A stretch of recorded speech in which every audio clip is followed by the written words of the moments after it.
Kailangan kapag mayroon tayong mga pangarap at mga pinaplano sa buhay, sabi nila kailangan matibay ang pundasyon. At number 1 pundasyon po, yung kaalaman. Pag-aaralan natin kung paano natin matutupad lahat ng ating mga iniisip. Dahil ang masakit na katotohanan, bibihira yung susuporta sa'yo. At yung iba pa, kung sino pa yung medyo may nasasabi na sa buhay, medyo nakakaangat na, yung medyo nasa posisyon. Sabihin na natin na ganyan. Sila pa yung ayaw na makikita na umuusad ka. Medyo pinupush mo yung sarili mo.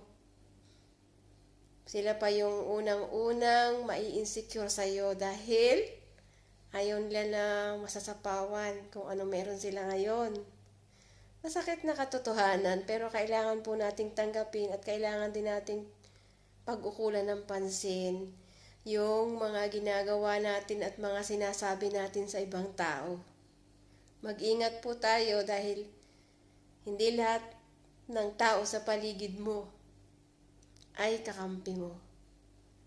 Lagi ko pong sinasabi yan dahil naranasan ko.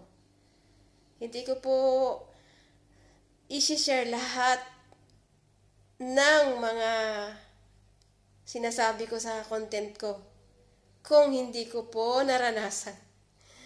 Kaya kung may mga pinaplano po tayo sa ngayon, mas maigi na sarilinin na lang muna natin bago natin umpisahan.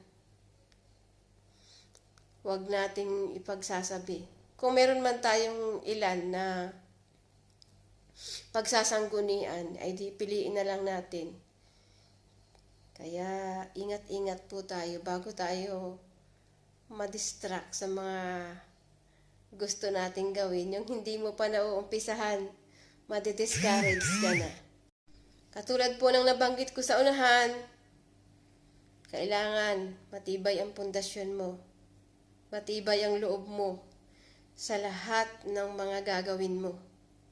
Para dumating man yung time na may kaunting sagabal, hindi ka basta-basta mabubuwal.